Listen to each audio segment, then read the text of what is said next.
से बड़ा मतदान जारी है। यूपी के 8 सीटों पर यह मतदान का सिलसिला चल रहा है। देश भर में 95 सीटों पर और फिर कहें एक बार तो जबरदस्त वोटिंग हो रही है। जो खबर निकल कर आ रही है अब तक की 3 बजे तक 51% वोट डाले जा चुके हैं।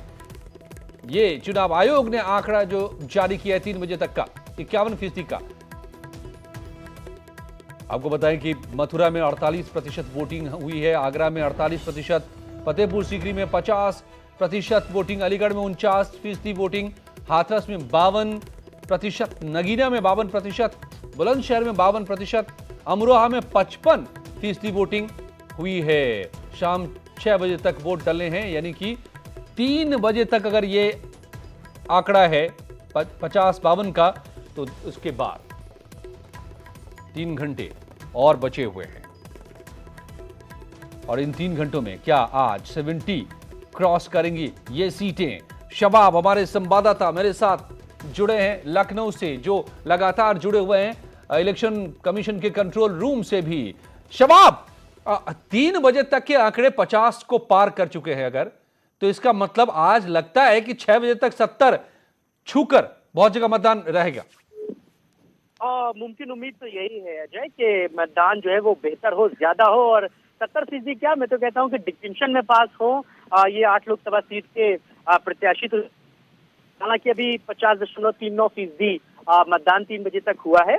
जैसा कि आपने डिटेल सारी दे ही दी कि नगीना में लगभग 52%, अमरोहा में लगभग 55%, बुलंदशहर में भी अच्छा मतदान हुआ है। तो सब जगहों पर मतदान का प्रतिशत अच्छा है, लेकिन अब मुमकिन उम्मीद ये की जानी चाहिए कि अब चूंकि मौसम इस बेल्ट में बड़ा बेहतर है अजय, क्योंकि वहां पर कल रात में बारिश हुई है, हवा जो है ठंडी चल रही है, इस वजह से लोग दिन के मतदान में बढ़ चढ़ कर हिस्सा ले रहे हैं।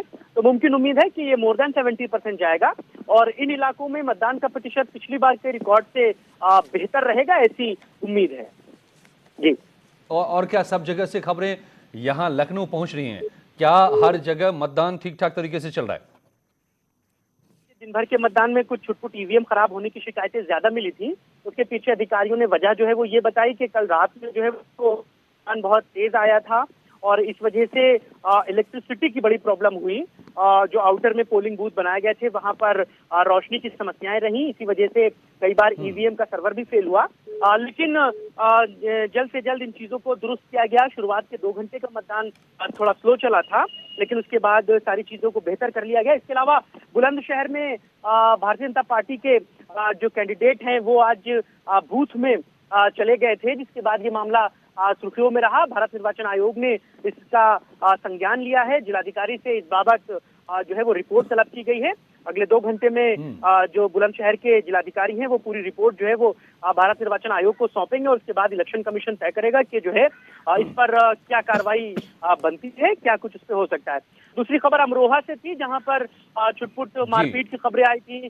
बीजेपी के एक नेता का सर फोड़ दिया गया था। उस मामले में भी डीएम से रिपोर्ट मांगी गई है। लेकिन ये देखिए अजय, एक बड़ा एक्शन जो इलेक्शन कमीशन ने पहले पोलिंग के बाद लिया था, जब 2-4 बड़े नेताओं को बैन किया था, उसके बाद जो है वो इस बार पोलिंग में इस तरीके की चीजें नहीं आई। कहीं से कोई विवादित बयान की कोई खबर नहीं आई, कहीं से इस तरीके की जो खबरें पहले पोलिंग के मतदान में दिखी थी उस तरीके की चीज नहीं। तो इलेक्शन कमीशन की सख्ती भी जो है वो असर कर गई। नेताओं के दिल में डर बैठ गया कि जब बड़े असर होती दिखाई दे रही है तो बिल्कुल। और सबसे बड़ी बात यह है कि वोटिंग बम्पर हो रही है, लोग जो बचे हुए हैं वो भी बाहर निकले। धन्यवाद आपका जानकारी के लिए। और वोटिंग क्या आम क्या खास, सबके सब निकल कर आ रहे हैं वोट डालने के लिए। आप देखिए इन 8 तस्वीरों से आपको पता चलेगा कि बड़े से बड़े वीवीआईपीज भी मैदान में आ रहे हैं और एक आम आदमी के साथ कतार में लगकर अपने नंबर का इंतजार भी कर रहे हैं और वोट भी डाल रहे हैं। तस्वीर जो बता रही है, निर्मला सीतारमण हो, सदानंद गौड़ा हो, नजमा हेपतुल्ला हो, पलानीस्वामी, पी चिदम्बरम, सुशील शिंदे, रजनीकांत, कमल हासन, सबके सब कतार में एक वोटर की हैसियत से और सबने वोट डाले। ये बताता है लोकतंत्र की अहमियत को भी, ये बताता है लोकतंत्र की ताकत को भी, जनता की ताकत को भी, और ये बताता है वो इंस्पिरेशन, वो प्रेरणा भी कि हर कोई बाहर निकले, जाकर वोट डाले, आज के दिन ना चूके। बेंगलुरु में रक्षा मंत्री निर्मला सीतारमण ने वोट दिया। सदानंद गौड़ा केंद्रीय मंत्री हैं, उन्होंने वोट किया। मणिपुर की राज्यपाल नजमा हेपतुल्ला ने इंफाल में वोटिंग की। तमिलनाडु के सीएम पलानीसामी ने सेलम में मतदान किया। इसके अलावा तमिलनाडु के शिवगंगई में कांग्रेस के पीछे दमरम साहब ने वोट डाले। सोलापुर में पूर्व केंद्रीय गृह मंत्री सुशील शिंदे ने और चेन्नई में सुपरस्टार रजनीकांत, कमल हसन और उनकी बेटी श्रुति हसन वोट डाल रही हैं।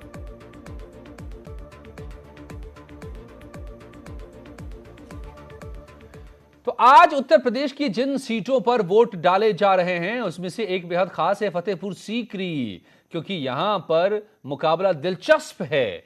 इस वक्त बीजेपी की यह सीट है, लेकिन यहां से इस बार उतरे हैं राज बब्बर साहब, जो पिछली बार गाजियाबाद से थे, रिकॉर्ड मतों से हार गए थे, लेकिन उन्होंने सीट में तब्दीली कर इस बार पहुंचे फतेहपुर सीकरी। देखिए क्या है यहां का समीकरण। सीट की करेंगे जो बुलंद दरवाजे के लिए मशहूर है। जी हम बात फतेहपुर सीकरी सीट की कर रहे हैं, जो इस बार काफी ज्यादा अहम इसलिए हो जाती है क्योंकि इस बार इस सीट पर काफी दिलचस्प मुकाबला देखने को मिल सकता है, क्योंकि इस बार काफी हाई प्रोफाइल जो नाम है, काफी बड़े नाम इस बार इस सीट पर आपको चुनाव लड़ते नजर आ सकते हैं। सबसे पहले जिक्र मैं राज बब्बर का करना चाहूंगा, क्योंकि राज बब्बर कांग्रेस के प्रत्याशी के तौर पर यहां पर चुनाव लड़ रहे हैं। दूसरा बड़ा नाम भाजपा के प्रत्याशी राजकुमार चाहर का है, जो कि इस बार बड़ी चुनौती पेश कर सकते हैं भाजपा की तरफ से। और तीसरा बड़ा नाम है गुड्डू पंडित का, जो लगातार विवादों में जुड़े रहे हैं। हाल फिलहाल में लगातार ये अपने विवादों के लिए चर्चा में रहे हैं। तो फतेहपुर सीकरी पे ये तीन बड़े नाम इस बार त्रिकोणीय मुकाबले के रूप में एक बड़ी लड़ाई पेश कर सकते हैं इस सीट पर। बात अगर राजकुमार चाहर की सियासी प्रोफाइल की करें तो 2002 में बसपा के टिकट पर चुनाव लड़े लेकिन हार गए, तो कुछ ज्यादा बड़ी उपलब्धि इन्होंने अब तक हासिल नहीं की। 3 बार विधानसभा का चुनाव लड़े लेकिन तीनों बार हारे हैं। 2007 में बीजेपी के टिकट पर चुनाव लड़े लेकिन हार का सामना इनको करना पड़ा। 2012 में टिकट नहीं मिलने पर निर्दलीय चुनाव लड़ते लेकिन वहां भी हार का सामना इनको करना पड़ता। राजकुमार चाहर यानी भारतीय जनता पार्टी के प्रत्याशी इस बार भारतीय जनता पार्टी के टिकट पर फतेहपुर सीकरी से चुनावी ताल ठोक रहे हैं। बात अगर राज बब्बर की करें तो का अच्छा खासा बड़े अभिनेता है और बड़ी चीज ये कि सियासी प्रोफाइल इनका काफी मजबूत है। 3 बार सांसद रह चुके हैं। ये आगरा की सीट पर भी सांसद रहे हैं। फतेहपुर सीकरी से इस बार चुनाव लड़ रहे हैं। सपा से जुड़कर इन्होंने राजनीति में कदम रखा। तो राज बब्बर जाना माना नाम, किसी परिचय के मोहताज नहीं। 3 बार जैसा कि मैंने बताया कि 3 बार सांसद रह चुके हैं। राज्यसभा के भी सांसद ये रह चुके हैं। 2 बार राज्यसभा के सांसद राज बब्बर रहे हैं। इस बार ये हाई प्रोफाइल नाम, ये बड़ा नाम इस हॉट सीट पर चुनावी ताल ठोकता नजर आएगा। बात अगर गठबंधन के प्रत्याशी की करें तो गुड्डू पंडित फतेहपुर सीकरी से इस बार गठबंधन के प्रत्याशी के तौर पर उतर रहे हैं। गुड्डू पंडित की आप कहें जिक्र करें तो गुड्डू पंडित जो है आपराधिक मामलों को लेकर चर्चा में हाल फिलहाल काफी तीखा बयान उन्होंने पीएम मोदी और सीएम योगी को लेकर दिए, तो इसलिए काफी ज्यादा चर्चा में रहे। तो गुड्डू पंडित के तौर पर तीसरे प्रत्याशी हैं जो कि इस बार गठबंधन की तरफ से चुनावी ताल फतेहपुर सीकरी की सीट पर ठोकते नजर आएंगे। बात अगर फतेहपुर सीकरी के पिछले नतीजों की करें तो 2009 में यह सीट अस्तित्व में आती है और यहां से बसपा की उम्मीदवार सीमा उपाध्याय जीत दर्ज करती है। लेकिन 2014 में भारतीय जनता पार्टी के बाबूलाल चौधरी, जिनका टिकट इस बार कटा है, वो यहां पर बड़े अंतर से जीत दर्ज करके सामने आते हैं। तो ये फतेहपुर का समीकरण था। और जो ये दरअसल ये जो चरण है, दूसरा चरण उत्तर प्रदेश के लिहाज से देखें तो ये गढ़ इलाका किसी वक्त में रहा है, किसी दौर में रहा है और इस बार भी है मायावती का। और इसलिए ये चुनाव माना जा रहा है कि ये मायावती वर्सेस मोदी के बीच की जंग है इन 8 सीटों पर, क्योंकि 6 सीटों पर मायावती के उम्मीदवार हैं, यानी कि बीएसपी के उम्मीदवार हैं। और इसकी वजह भी है, इन इलाकों में जो सपोर्टर्स माने जाते हैं मायावती के, कोर सपोर्टर्स, उनकी तादाद अच्छी खासी है। और साथ में मुस्लिमों की भी जो ऐसी एक सीट है नगीना, और ये रिजर्व सीट है। हालांकि ये 8 सीटें पिछली बार बीजेपी ने जीती थी, लेकिन दिलचस्प मुकाबला है नगीना में भी। देखिए यहां का समीकरण। जी शुक्रिया आपका। बात अब करेंगे नगीना लोकसभा सीट की, जो हमेशा से ये सीट चर्चा में रहती है। खास बात यह कि इस सीट पर कुल 14,93,411 मतदाता है, जो कि अपने आप में काफी खास हो जाता है। 2014 में इस सीट पर 63.1% वोट पड़े थे और 6,470 वोट नोटा पर डाले गए थे। इसका मतलब साफ है कि यहाँ पर के यहाँ के जो लोग हैं, यहाँ के जो वोटर्स हैं, वो बड़ी संख्या में वोट डालने के लिए घर से निकलते हैं। तो इस बार भी यानी जब चुनाव होंगे तो जाहिर सी बात है यहाँ यहां पर भी ज्यादा से ज्यादा संख्या में लोग वोट डाले निकल सकते हैं। अब बात अगर प्रत्याशियों की करते हैं तो इस बार भारतीय जनता पार्टी की तरफ से डॉक्टर यशवंत सिंह चुनावी ताल ठोक रहे हैं। सीटिंग एमपी है ओमवती देवी, कांग्रेस के प्रत्याशी यहां पर हैं गिरीश चंद्र जो कि सपा के टिकट पर यहां से चुनाव लड़ रहे हैं और गठबंधन के प्रत्याशी के तौर पर यहां पर अपना दावा ठोकेंगे।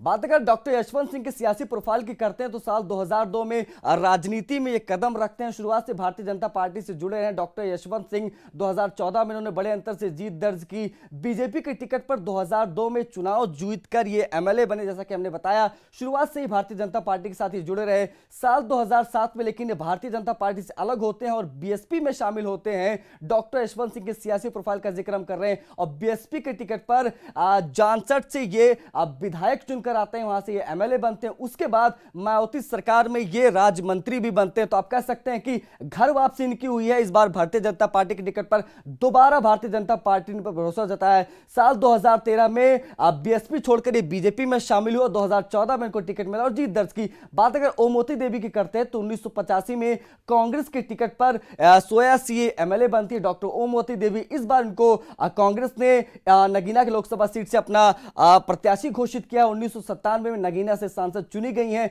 तो एक अहम पहलू यह है कि पहले भी इस लोकसभा सीट से ये सांसद रह चुकी हैं। 2007 में बसपा के टिकट पर ये विधायक बनती हैं।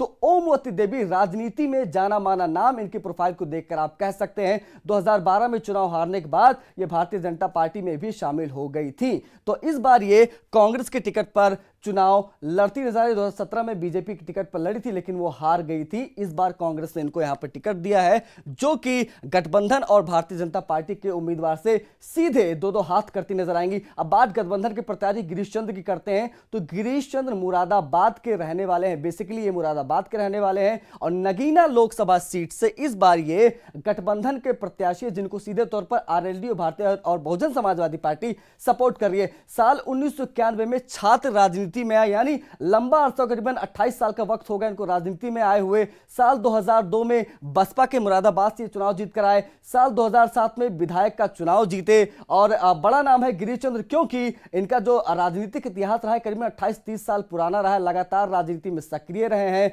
नगीना लोकसभा सीट से इस बार गठबंधन के प्रत्याशी के तौर पर ये सीधे तौर पर एक त्रिकोणीय मुकाबला पेश करते नजर आएंगे। बात अगर नगीना लोकसभा सीट के पिछले नतीजों की करें तो 2009 में अस्तित्व में आती है यह सीट और बहुजन समाजवादी पार्टी के यशवीर सिंह यहां से चुनाव जीत दर्ज करके लोकसभा पहुंचते हैं। उसके बाद में 2014 में यशवंत सिंह जो कि इस बार भी भारतीय जनता पार्टी के टिकट पर चुनाव लड़ रहे हैं, इन्होंने 2014 में बड़ी जीत दर्ज की थी। तो काफी दिलचस्प है जिन 8 सीटों पर आज वोट पड़ रहे हैं और उसमें से जो आप प्रोफाइल देख रहे थे, चाहे वो हाथरस हो, चाहे नगीना हो, चाहे फतेहपुर सीकरी हो, और भी तमाम जगहों के बारे में हम बताएंगे आपको। लेकिन मेरे साथ इस वक्त जुड़ चुके हैं तमाम मेहमान भी। कांग्रेस से ओंकार नाथ सिंह साहब जुड़ चुके हैं, एसपी से अब्दुल हफीज गांधी जुड़े हुए हैं, पत्रकार संजय भटनागर साहब जुड़ गए हैं और बीजेपी के प्रवक्ता अनीता अग्रवाल भी हमारे साथ जुड़ने जा रही है। आप सबका बहुत बहुत स्वागत है। ओंकार नाथ सिंह जी, आपसे अगर शुरू करें, और मैं समझता हूं मेरे साथ हीरो वाजपेयी साहब भी जुड़ चुके हैं। जी बताइए। हाँ, ओंकार नाथ सिंह जी भी नहीं है, बल्कि ये लगता है कि नामों की जो सूची है वो ऊपर नीचे हुई है लगातार, चूंकि यहां पर लोग हैं। चलिए, मैं अब्दुल हफीज गांधी जी, अब्दुल हफीज गांधी आपसे शुरू करता हूं। आज दिन की शुरुआत होती है ट्विटर वॉर से और बात पहुंच जाती है जूता कांड तक।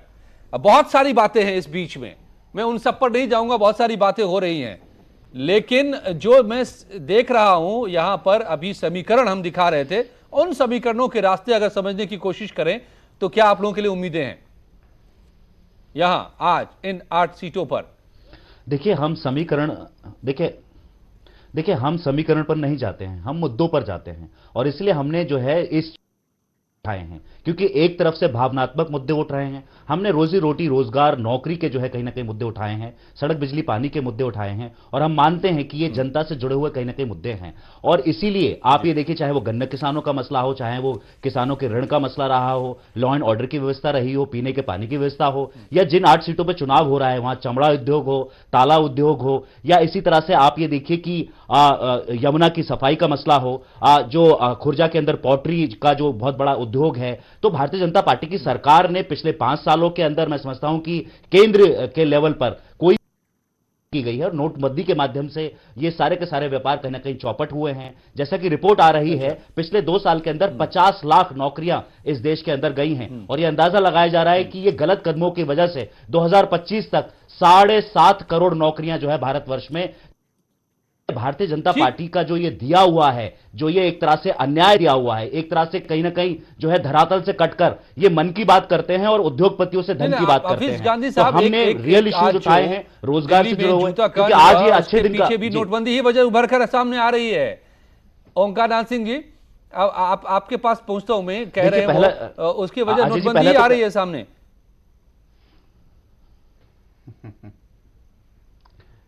देखिए अजय जी, प्रश्न मुझसे है। पहले तो मैं ये कह रहा हूं कि ये नाम बदलवा दीजिए, डॉक्टर उमाशंकर पांडे नाम है।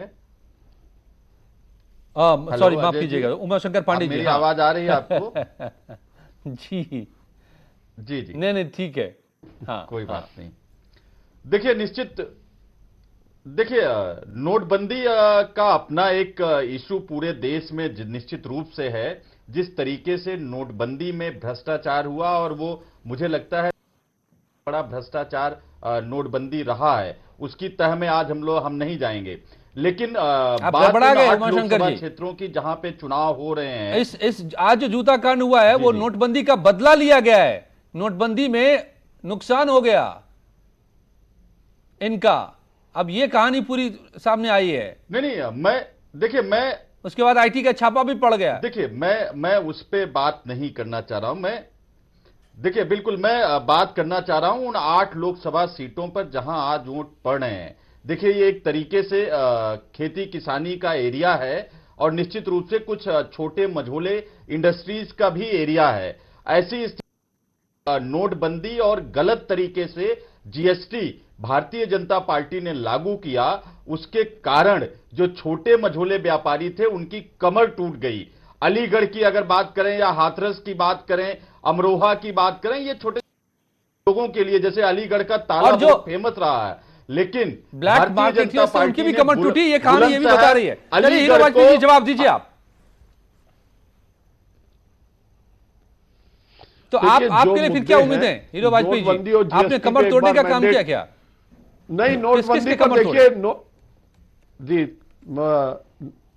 देखिए नोटबंदी पर तो एक बार उत्तर प्रदेश में मैंडेट आ चुका है, जबरदस्त मैंडेट आया है भारतीय जनता पार्टी के पक्ष में। इसलिए जो लोग नोटबंदी को इशू मानते थे उनको जनता ने करारा जवाब दे दिया है, और जो लोग जीएसटी को इशू मानते थे वो भी देखिए, ये केवल एक भटकाने का है, कोई मुद्दे नहीं है विपक्ष के पास। अगर भारतीय जनता पार्टी इतना ही खराब काम, गठबंधन क्यों कर रहे, सब भयभीत क्यों है? ये तो उसी तरह से जैसे अभी 21 दल एक दिन कर रहे थे प्रेस कॉन्फ्रेंस कि ईवीएम में गड़बड़ी है, तो जैसे बच्चे का जब पर्चा खराब हो जाता है तो घर आके मां बाप के सामने कहता है कोर्स के बाहर का सवाल आ गया था। वही हाल इस गठबंधन का है, वही इस दल का है। आज जो आपने लखनऊ में नजारा, कांग्रेस के कैंडिडेट पटना के, यहां गठबंधन के कैंडिडेट, जो अंतर विरोधाभास है, और कोई नियम नहीं, कोई नियमावली नहीं, बस चुनाव लड़ना, और एकमात्र उद्देश्य है कि मोदी हटाओ, उसके बारे में, उसके अलावा कुछ नहीं। और इसी बात से इस देश में दो बातें चलने लगी हैं कि जो लोग मोदी को चाहते हैं इस देश का प्रधानमंत्री बने वो, और जो लोग मोदी को नहीं चाहते। तो विपक्ष तो छितराया हुआ है, उसमें संजय भट्टाचार्य छोटा सा रिएक्शन, मोदी ना के बीच में चुनाव बनाने का काम विपक्ष ने किया है, मुद्दों से हटकर काम कर रहे हैं लोग। ठीक है संजय भट्टागर जी, एक रिएक्शन आपका चाहिए। अभी तक जो 3 बजे तक के जो आंकड़े जारी किए गए हैं वोटिंग परसेंटेज के, वो करीब 50 के पार है, लेकिन सबसे ज्यादा वोटिंग अगर अब तक हुई है तो वो नगीना में और अमरोहा में। क्या कहेंगे आप, किस तरह की वोटिंग हो रही है, किन मुद्दों पर वोटिंग होती नजर आ रही है आपको? नहीं नहीं नहीं, इस बार तो वोटिंग अच्छी हो रही है। अच्छी इसलिए हो रही है कि पिछली बार जो ये 8 सीटें जो हुई आज जा रही हैं जो पोल पे, इसमें सबसे ज्यादा वोटिंग पिछली बार 2014 में अमरोहा में हुई थी 70%, और उसके बाद मेरा ख्याल है आगरा था, आगरा और मथुरा दोनों। तो इस हिसाब से आप देखिए तो इस बार वोटिंग बहुत अच्छी है। मुझको तो लग रहा है कि पिछली इन 8 सीटों पे 2014 की तुलना में ज्यादा वोटिंग होनी है। अब इस वोटिंग से बढ़ी हुई वोटिंग का कोई पैटर्न है, मेरे तो उसमें ज्यादा दिमाग लगाने की जरूरत नहीं। लोग कहते हैं कि वोटिंग बढ़ती है तो वो एंटी एस्टेब्लिशमेंट होती है, फॉर द चेंज होती है, लेकिन मुझको नहीं लगता कि ये परिवर्तन के लिए ही होती है। अब ऐसा क्योंकि ट्रेंड रह नहीं गया है, हाफिज गांधी क्योंकि साहब दोनों ने तरह कहा के कि हम नतीजे लोग आ चुके हैं मुद्दों पे लड़ सामने। रहे हैं। ये तो आइडियल स्थिति है। चुनाव देखिए जाति समीकरण पे ही होते हैं, और अनफॉर्चुनेटली उत्तर प्रदेश के तो होते ही हैं। तो अब इस वोटिंग परसेंटेज ये अच्छा वैसे ट्रेंड है और अच्छी बात तो है। आपको क्या लग रहा है संजय जी, एक छोटा सा जवाब कि इन 8 सीटों पर या कहें तो कुल मिलाकर के वेस्टर्न यूपी में वो कोर इश्यूज क्या हैं जो वोटर के मन को तय कर रहे हैं, उसके ओपिनियन को तय कर रहे हैं? देखिए, वेस्टर्न यूपी में किसान का मुद्दा हमेशा बढ़ रहता है। ये आरएलडी ने चाहे वो हरित प्रदेश की बात की होगी, वो मुद्दा थोड़ा सा अलग हो गया, लेकिन किसान का मुद्दा जो है हमेशा ऊपर रहता है। मुझको तो मैं फिर कह रहा हूं कि ये बड़ा दुर्भाग्यपूर्ण है, लेकिन ये यहाँ कोई मुद्दा किसी क्षेत्र विशेष का काम करता नहीं है। अल्टीमेटली जाति मुद्दा आ जाता है, थोड़ा सा आखिरकार वही मुद्दा आता है। एरिया है, और आप आज की देखें तो 8 में से 6 पे बसपा लड़ रही है, और उसमें से 3 रिजर्व सीट्स हैं। तो कुल मिला के ये सब जातीय, तो इसलिए माया बनाम मोदी भी इस चरण में हो रहा है। लौटूंगा मैं उमाशंकर पांडे जी, लौटूंगा, कुछ ही पलों के लिए हमें रुकना पड़ेगा। वोटिंग परसेंटेज कहां पर कितने हुए और इसके क्या मायने हैं और वो कोर इश्यूज क्या है, मैं पूछूंगा अपने मेहमानों से कुछ ही पलों में, जिस पर लोग वोट डाल रहे हैं। बड़े देर से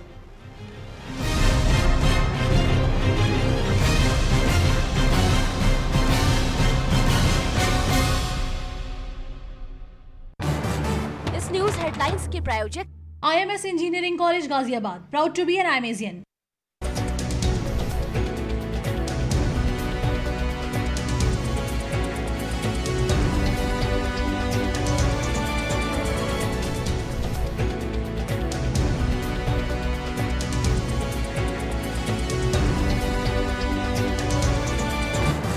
इस न्यूज हेडलाइंस के प्रायोजक IMS engineering college Ghaziabad, proud to be an IMAsian। पहले संसदीय चुनाव में एक संसदीय क्षेत्र ऐसा भी था जहां से 3 सांसद चुने गए। ये संसदीय क्षेत्र था नॉर्थ बंगाल। हालांकि 1960 में इस व्यवस्था को खत्म कर दिया गया।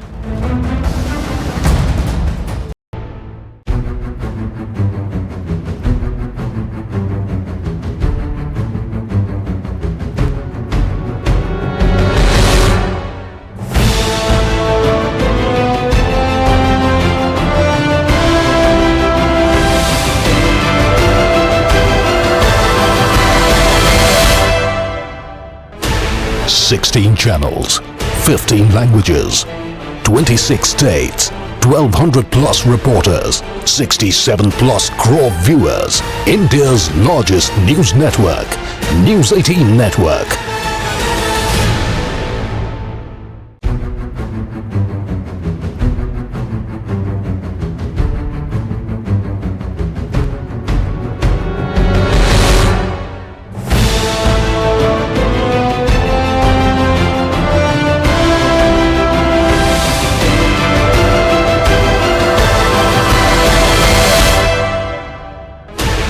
$16 channels, 15 languages, 26 states, 1,200 plus reporters, 67 plus crore viewers. India's largest news network, News 18 Network.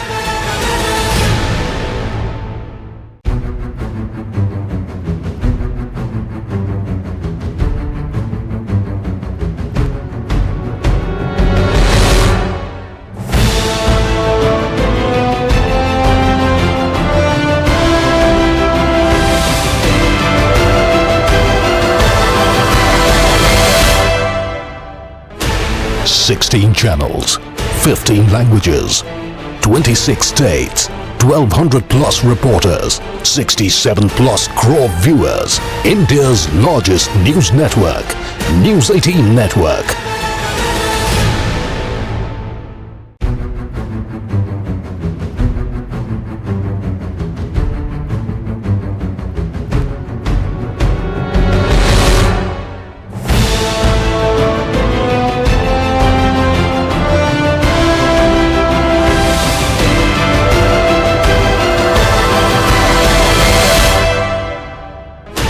Sixteen channels, 15 languages, 26 states, 1200 plus reporters, 67 plus crore viewers. India's largest news network, News 18 Network.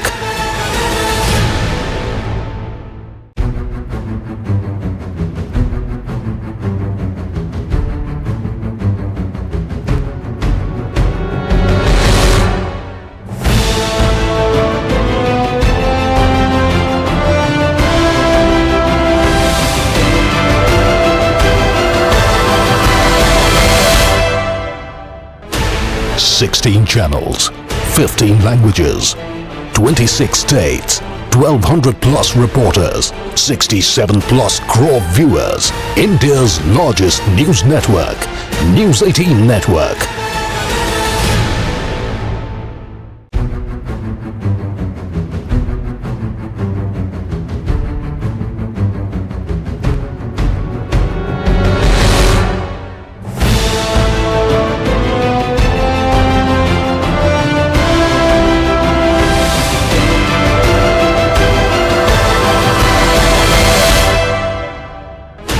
Sixteen channels, 15 languages, 26 states, 1200 plus reporters, 67 plus crore viewers. India's largest news network, News 18 Network.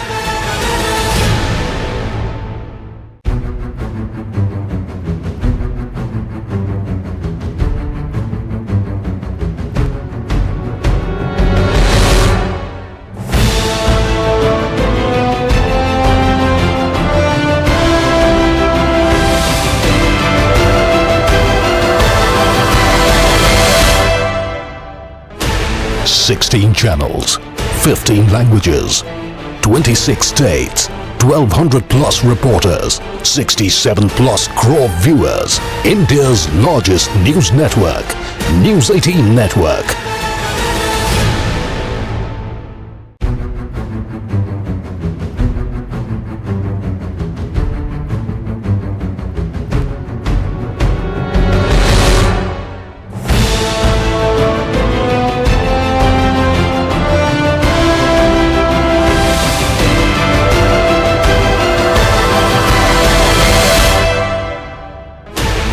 Sixteen channels, 15 languages, 26 states, 1200 plus reporters, 67 plus crore viewers. India's largest news network, News 18 Network.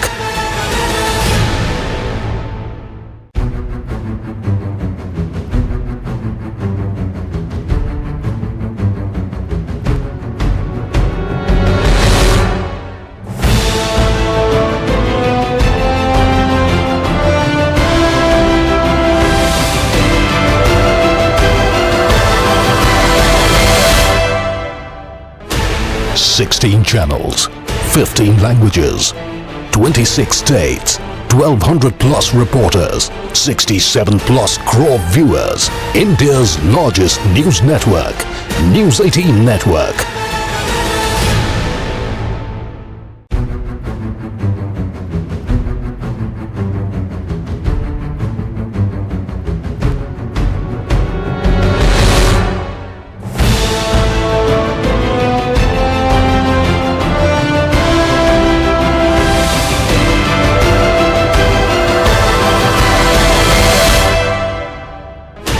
Sixteen channels, 15 languages, 26 states, 1200 plus reporters, 67 plus crore viewers. India's largest news network, News 18 Network.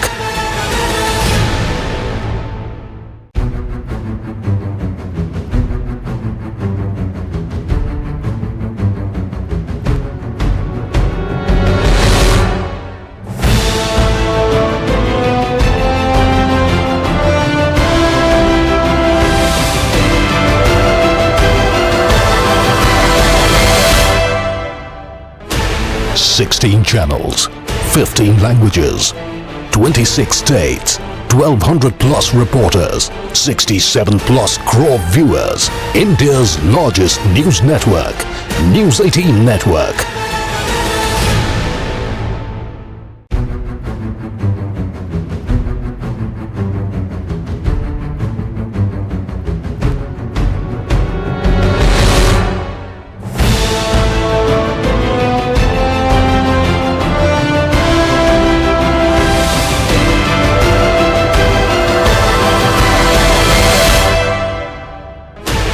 Sixteen channels, 15 languages, 26 states, 1200 plus reporters, 67 plus crore viewers. India's largest news network, News 18 Network.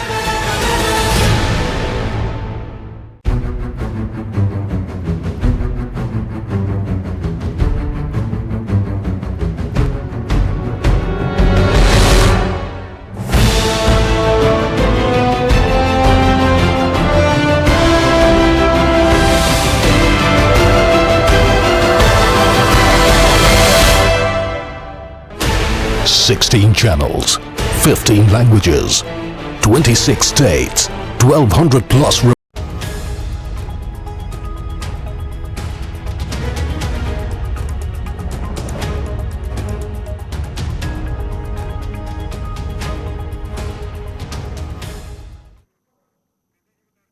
स्वागत है आपका एक बार फिर से। सबसे बड़ा चुनाव जारी है, 8 सीटों पर यूपी में, 95 सीटों पर देश भर में, और हर एक तस्वीर सबसे बड़े नेटवर्क न्यूज 18 पर लगातार आ रही है, जो हम आपको दिखा रहे हैं। और इस वक्त की क्या क्या तस्वीरें निकल करके आ रही हैं, ये भी हम समझेंगे। मेरे साथ कई मेहमान भी जुड़े हुए हैं, बीजेपी के, कांग्रेस के, एसपी के सीनियर जर्नलिस्ट भी जुड़े हुए हैं। लेकिन प्रीति न्यूज रूम से मेरे साथ जुड़ गई हैं। प्रीति, आपके पास क्या इस वक्त की तस्वीरें उभर करके सामने आ रही है?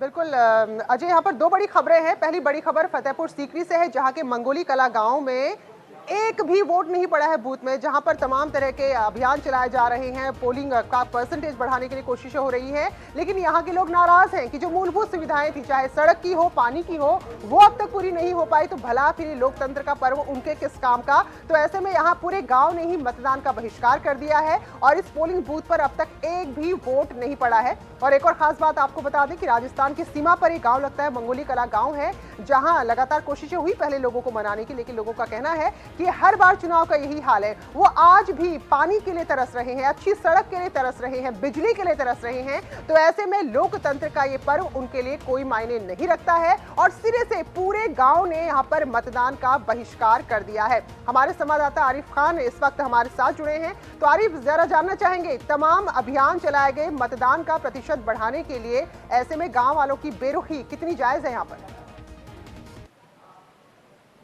देखिए प्रीति, सुबह ही न्यूज 18 ने ये कहा था कि फतेहपुर सीकरी लोकसभा क्षेत्र में विकास एक बहुत बड़ा मुद्दा है और शायद उसी का ये नतीजा है कि ग्रामीण जो है मतदान करने को तैयार नहीं है। ये सिर्फ एक गांव की तस्वीर नहीं है, कई गांव की ऐसी तस्वीरें सामने आई हैं जहां लोग वोट डालने नहीं गए। कुछ एक गाँव की हालात ये है कि 10 वोट, 15 वोट, 20 वोट डालने गए, उसके बाद वोट डालने ही नहीं गए। तो कुल मिलाकर यह है कि इन गाँव में विकास नहीं हुआ, जिसकी वजह से लोग खासे नाराज है और उसका नतीजा यह है कि लोग वोट डालने नहीं जा रहे हैं। लोगों को न सड़क मिल पा रही है, न पानी की कोई इंतजाम है, न बिजली का कोई इंतजाम है। यानी जो मूलभूत जो जरूरतें होती है वो शायद कोई भी सरकार उनको देना नहीं चाह रही है या सरकार दे नहीं पाई है। जी बिल्कुल आरिफ, यहाँ पर इस गांव की थोड़ी भौगोलिक स्थिति समझना चाहेंगे। कितना दूर शहर से गांव है जो आज भी बिजली, पानी और सड़क जैसी सुविधाओं की राह तक रहा है?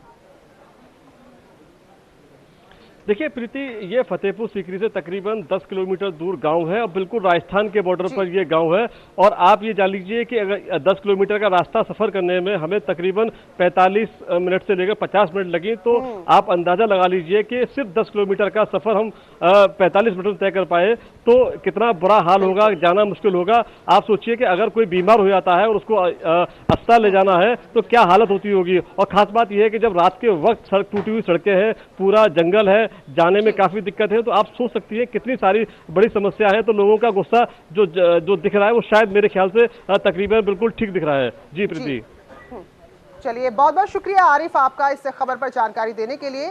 तो ये कहीं से भी अच्छी खबर नहीं है, जबकि लोकतंत्र के इस महापर्व को सफल बनाने के लिए हम लगातार आप लोगों से अपील कर रहे हैं, लेकिन यहाँ पर जनता के साथ साथ नेता जिम्मेदार हैं जिन्होंने जनता का भरोसा लोकतंत्र की इस व्यवस्था से उठा दिया है। जैसे कि हमारे संवाददाता बता रहे हैं 10 किलोमीटर का फासला है, लेकिन इसे तय करने में आपको 45 मिनट लग जाएंगे। और सोचिए हर दिन कई तरह की दिक्कतें लोगों को होती हैं, तो यही वजह कि लोग थोड़ा सा नाराज हैं। एक और बड़ी खबर है, ईवीएम को लेकर अखिलेश यादव ने फिर से सवाल उठा दिए हैं। उनका कहना है कि ईवीएम सही तरीके से काम नहीं कर रही है, गड़बड़ी है ईवीएम में, जिसके चलते मतदान में देरी हो रही है। जी हाँ, इससे पहले भी आपको याद होगा दिल्ली में कुल 21 दल इकट्ठा हो गए थे जिन्होंने ईवीएम के खिलाफ मोर्चा खोला था। और ये कोई नई बात नहीं है, हर चुनाव से पहले ईवीएम पर सवाल उठने शुरू हो जाते हैं। तो फिलहाल अखिलेश यादव कह रहे हैं कि जो ईवीएम है उसमें गड़बड़ी है, जिसकी वजह से मतदान में देरी हुई है, और इसके लिए निर्वाचन आयोग को भी उन्होंने जिम्मेदार ठहराया है। उनका कहना है कि वो ईवीएम के खिलाफ सुप्रीम कोर्ट तक गए, लेकिन वहां पर उनकी बात नहीं सुनी गई।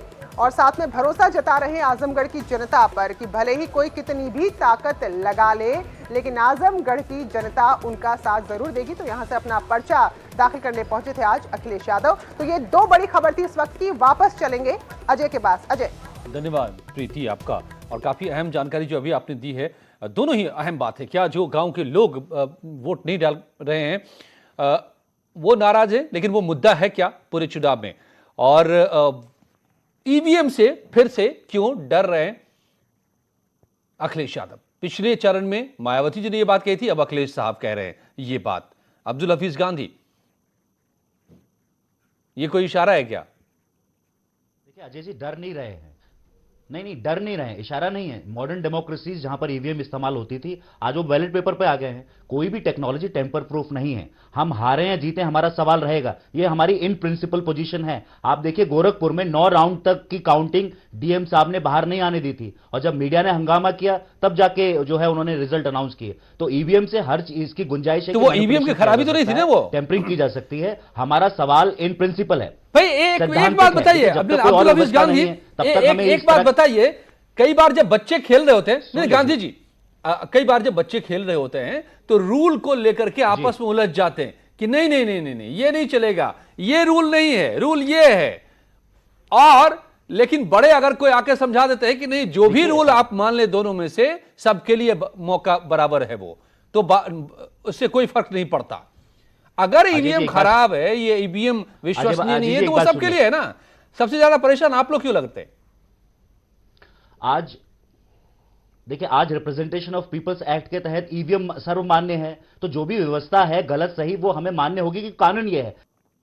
तब्दीली की बात कर रहे हैं कि let us revert back to ballot system, जो कि दूसरे देशों में भी हुआ है और हम मॉडर्न डेमोक्रेसीज में हुआ है, यूरोपियन कंट्रीज में हुआ है कि जब शक किया गया तो जो है ईवीएम से हम बैलेट पेपर पे आ गए। देखिए जरूरी है लोकतंत्र में लोगों का विश्वास, विश्वास नहीं टूटना चाहिए। जब मैं बैलेट पेपर पे डालता हूं, जब मैं बैलेट पेपर पे वोट डालता हूं, मुझे पता रहता है, ईवीएम पे हमें नहीं पता रहता है, उस पर इंप्रेशन हमें नहीं पता रहता है। आप लोगों को भी लग रहा है क्या उमाशंकर जी? इसलिए सवाल तो हमेशा ईवीएम पे रहेगा।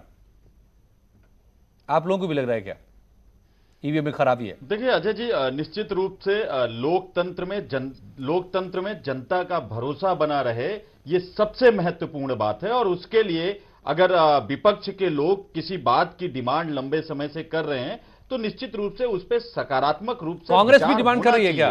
कांग्रेस पार्टी की जो डिमांड थी कि देखिए, कांग्रेस पार्टी ने ये कहा, डिमांड किया कि 20% एटलीस्ट 20% वीवीपैट की काउंटिंग हर असेंबलीवार होनी चाहिए। इसमें कौन सी प्रॉब्लम थी? ये तो स्वीकार करना चाहिए था, लेकिन उन्होंने नहीं किया। उन्होंने कहा कि हम हर विधानसभा में केवल 5 बूथ का वीवीपैट से मिलान करेंगे। मुझे लगता है कि इलेक्शन कमीशन को इस बात को बेहद गंभीरता से लेना चाहिए कि अगर ईवीएम पर लगातार प्रश्न चिन्ह उठ रहे हैं और उसमें तमाम सारी बातें देखने को मिलती हैं, चाहे ईवीएम की खराबी से लेकर तमाम सारी बातें आती हैं। मैं कह रहा हूं सच्चाई कुछ भी हो, बट अगर विपक्ष के लोगों को, सरकार किसी की हो, सत्ता आती रहती है, जाती रहती है, सत्ता बदलती है, सरकार किसी की भी हो, लेकिन लोकतंत्र में जनता का भरोसा अगर किसी भी संवैधानिक संस्था से उठेगा। चुनाव आयोग ने बार बार ये बात कही है कि ईवीएम फुल प्रूफ है, ईवीएम में कोई खराबी नहीं है, ईवीएम में कोई छेड़छाड़ नहीं की जा सकती है। इस पर बहुत बहस भी हो चुकी है, लेकिन ये चुनाव से पहले अचानक ये विवाद पैदा हो जाता है हर बार। हीरो वाजपेयी जी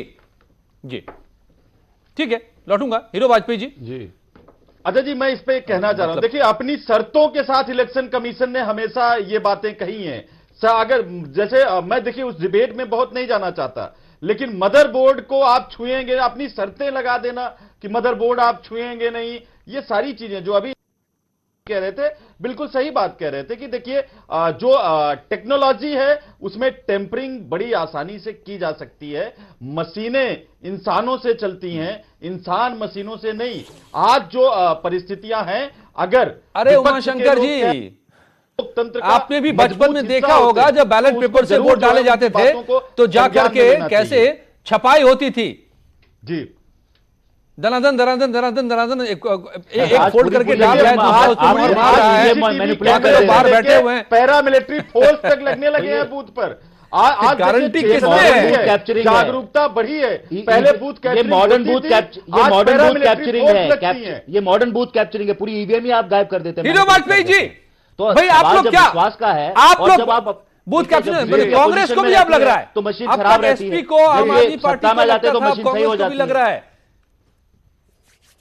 कुछ गड़बड़ तो नहीं है। हम 20% वीवीपैट मिलान की बात कर रहे हैं। देखिए ये घबराए हुए लोग हैं, ये जीते तो ईवीएम ठीक और ये हार जाए तो ईवीएम खराब। इन्हें पता है कि मोदी जी का प्रचंड बहुमत से सरकार बनने वाली है। घबराए हुए लोग हैं तो ये इस तरह की बातें कर रहे हैं, ये अपने को धोखा दे रहे हैं, ये जनता को नहीं अपने को धोखा दे रहे हैं।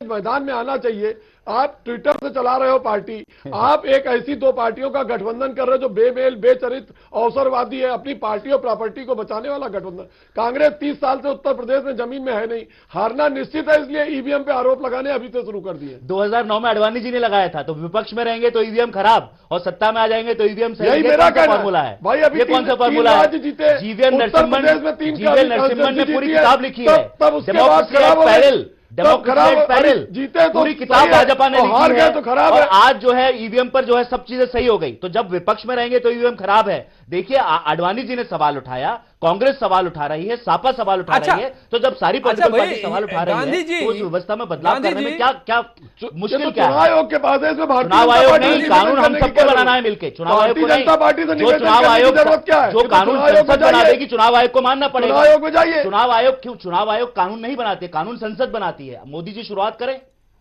अरे गांधी जी 2012 में भी आप जीते थे यहां पर यूपी में, देखिए हीरो बाजपेयी जी भूल है 2009 में हमने इनको धूल चटाई थी इसी उत्तर प्रदेश में। अजय जी हम हारे हैं, जीते हमारा, कह रहा हूं आपसे सिद्धांतिक तौर पर हमारा और उस समय क्या था को लेकर है, हारे हैं जीते हैं, लेकिन जब तक ये व्यवस्था है तब तक हार और जीत तौर पे घबराए हुए लोग हार और जीत। संजय भट्टागर जी आपको पता है घबरा रहे हैं, आप किस तरह से धर्म का इस्तेमाल कर रहे हैं, किस तरह से घबरा रहे हैं। ईवीएम तरह से आप मुसलमानों का वोट ईवीएम पर फिर से सवाल आप प्रधानमंत्री क्या बता रहा है? अभी तो वायनाड जाने पे आप देखिए ध्रुवीकरण भाई आप मुस्लिम लीग का झंडा फहराएंगे आप कर रहे हैं, आपको पता ही नहीं पाकिस्तानी मुसलमानों के साथ गठबंधन कर रखा है। इमरान भाई आए ना आपके समर्थन में, पीडीपी के साथ आ गए ना।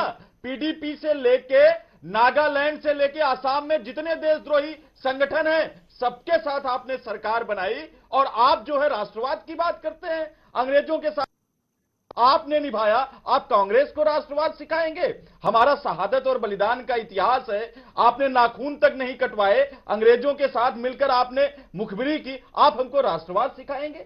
यही जनता इनको जवाब देगी। श्यामा प्रसाद जवाब देने वाली है, श्यामा प्रसाद मुखर्जी जी ने जवाब देने वाली है। श्यामा प्रसाद मुखर्जी जी ने मुस्लिम लीग के साथ सरकार बनाई, सारे डायलॉग याद हो। श्यामा प्रसाद मुखर्जी जी ने मुस्लिम लीग की सरकार बनाई, आप जवाब दीजिए ना। आप सत्ता के खिलाफ रहे, ये सत्ता मिले किसी तरह से मिले, पीडीपी से मिले, मुस्लिम लीग से मिले, सत्ता मिले मायावती को मार देना।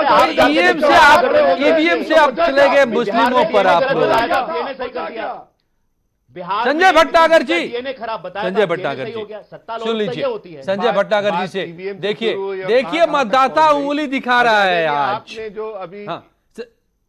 ये ईवीएम देखिए संजय भट्टागर जी, मेरा सवाल ये है कि अब कुछ भी कह लें कोई भी दल के लोग, अब ईवीएम पर चुनाव हो रहा है, ईवीएम से ही चुनाव होगा, क्योंकि इस वक्त पहले ही सारी बातें हो चुकी है। फिर भी इस मुद्दे को इस वक्त बिल्कुल छेड़ना सही क्या बात बता है। रहा है? जी देखिए, आपने जो पहली बार ये बात कही थी, आपके सवाल में ही जवाब था कि अखिलेश जी ने आज इस मोमेंट पे ये सवाल उठाया, ये कोई इशारा तो नहीं है, ये बिल्कुल इशारा है। जो इस गठबंधन में सपा की हालत है, चलिए उसको हम दरकिनार भी। ये बताइए, 2014 में बीजेपी जीती, ईवीएम पे सवाल उठे, 2017 में जीती, ईवीएम पे सवाल उठे, फिर कांग्रेस 3 स्टेट जीती, बिल्कुल खामोशी छा गई, ईवीएम पर कोई बात, कोई आर्गुमेंट कहीं से नहीं आया। अब अचानक इस सवाल, अब अखिलेश जी ने फिर ये मामला उठा दिया, तो इसका क्या मतलब है? ये आप कन्वीनियंट इशू मत उठाइए आप, कि जब आप अपना हिसाब, अपना माहौल देखें, अपने पक्ष में या विपक्ष में, तो आप उठाते हैं। ऐसे तो रैंडम कोई मुद्दा उठा दीजिए आप।